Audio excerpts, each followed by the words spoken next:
श्री सरस्वती मैया की जय, श्री कृष्णचंद्र भगवान की जय। आज हम चर्चा करेंगे देव प्रबोधिनी एकादशी कब मनाई जाएगी।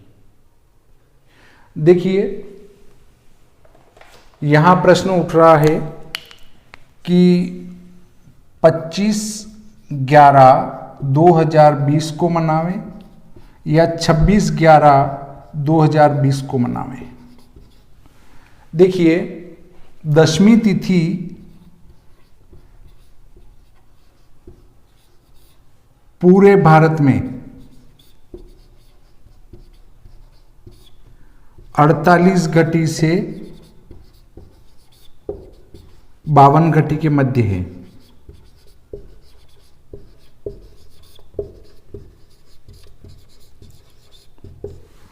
और 11 तिथि जो है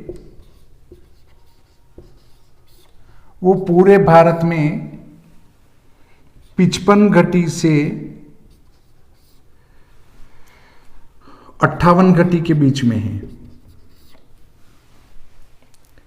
ये है 24 तारीख 24/11/20, ये है 25/11/20। आपके समझ में आ गई होगी कि भारत में चाहे आसाम में चले या फिर गुजरात में चले जाएं, समुद्री क्षेत्र तक, उत्तर में जाएं, दक्षिण में जाएं, तो भी दशमी तिथि 48 घटी से 52 घटी के बीच में रहेगी। 25 तारीख को एकादशी तिथि 55 घटी से 58 घटी के बीच में पूरे भारत में रहेगी। यहां तक तो आपका बात क्लियर हो चुकी होगी। अब यदि हम प्राचीन ग्रंथों को लें,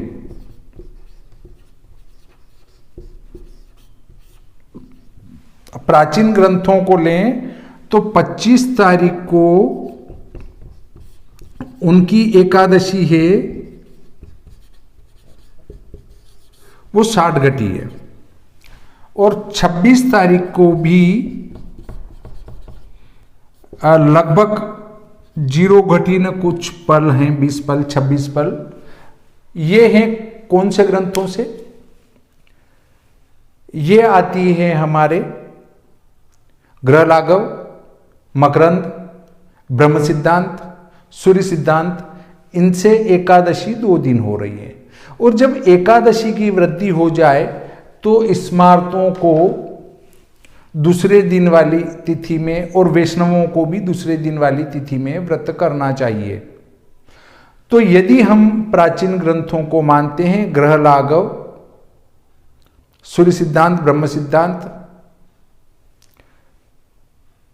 और सर्वानंद करण, सर्वानंद लाघव आदि इनको मानते हैं प्राचीन ग्रंथों को। सर्वानंद करण, सर्वानंद लाघव तो फिर भी दृश्य हैं, परंतु करण कुतूहल हुआ, ये इनको अगर हम लेते हैं तो वो प्राचीन ग्रंथों से एकादशी की वृद्धि आएगी।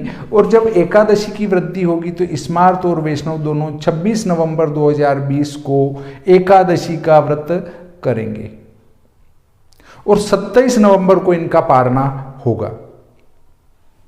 अब चलते हैं दृश्य पंचांगों पर। तो दृश्य पंचांगों में 24 नवंबर को दशमी तिथि पूरे भारत में 48 घटी से 52 घटी तक रहेगी। और वैष्णव जो संप्रदाय हैं उनको 56 घटी का वेद लगता है। तो चूंकि यहां 52 घटी से कम दशमी तिथि होने से एकादशी तिथि को यानी 25 नवंबर 20 को ही स्मार्त और वैष्णव दोनों एकादशी का व्रत करेंगे। और 25 को एकादशी का व्रत करके 26 को पारना करेंगे। अब देखिए, 45 घटी का वेद लगता है निम्बार्क संप्रदाय वाले को। यहाँ चूंकि 45 घटी से दशमी अधिक होगी पूरे भारत में, तो उनका वेद लग जाने के कारण से वे 25 नवंबर को एकादशी का व्रत न करते हुए 26 नवंबर को वे एकादशी का व्रत करेंगे। अर्थात इस दृश्य पद्धति से स्मार्त और वैष्णव संप्रदाय की, स्मार्त की और वैष्णव संप्रदाय की भी एकादशी 25 नवंबर 20 को होगी, परंतु निम्बार्क संप्रदाय की एकादशी 26 नवंबर 2020 को होगी। तो अब आपके सामने ये बात स्पष्ट हो चुकी होगी कि हम दृश्य को माने या प्राचीन हमारे ग्रंथों को माने। यदि आप अपने प्राचीन ग्रंथों को मानते हो तो आपको 26 नवंबर 20 को एकादशी मनानी है, स्मार्त और वैष्णव दोनों को। और यदि आप दृश्य सिद्धांत को मानते हैं, जो कि भारत के 90% पंचांगकर्ता इसको ही उपयोग में लाते हैं, तो फिर आपको स्मार्त और वैष्णव दोनों को 25 नवंबर 20 को ही एकादशी का व्रत करना चाहिए। अब आप कहेंगे साहब हमारे प्राचीन ग्रंथों को क्यों छोड़ें?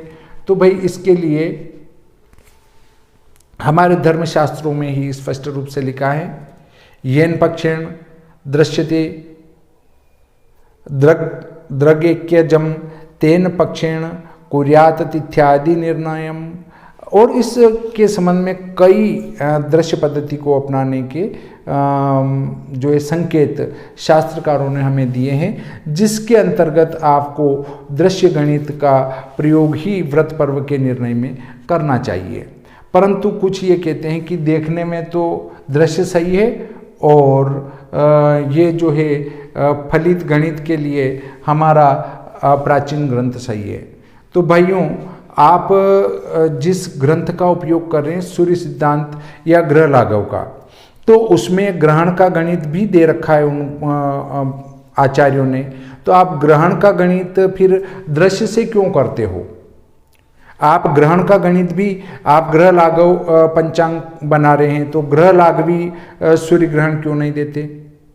ऐसे ही अगर आप ग्रह लाघव से पंचांग बना रहे हैं, सूर्य सिद्धांत से पंचांग बना रहे हैं, तो सूर्य सिद्धांत में भी ग्रहण का गणित दिया है, आप उसका प्रयोग क्यों नहीं करते हैं?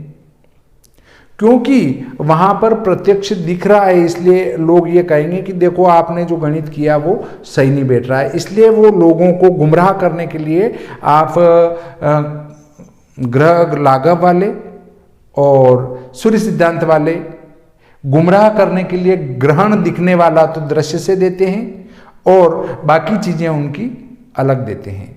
तो आप ये समझ गए होंगे कि हमें कौन सा प्रयोग करना चाहिए। आपको ये दृश्य वाला सिद्धांत ही अपनाना चाहिए, ताकि जो प्रत्यक्ष दिख रहा है उसको प्रमाण की आवश्यकता नहीं है। सभी धर्मशास्त्रों में विवाद भरे पड़े हैं, परंतु ज्योतिषी एक ऐसा ग्रंथ है जो जिसमें सूर्य चंद्र प्रत्यक्ष साक्षी हैं, आप इनको झुठला नहीं सकते हैं।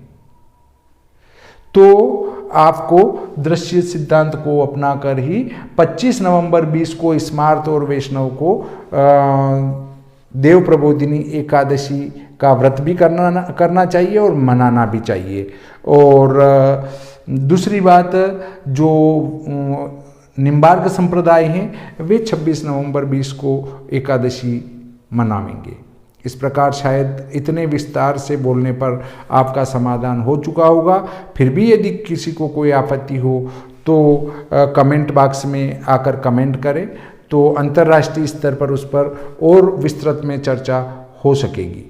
इस प्रकार आज का ये प्रकरण संपूर्ण होता है। श्री सरस्वती मैया की जय, श्री कृष्णचंद्र भगवान की जय।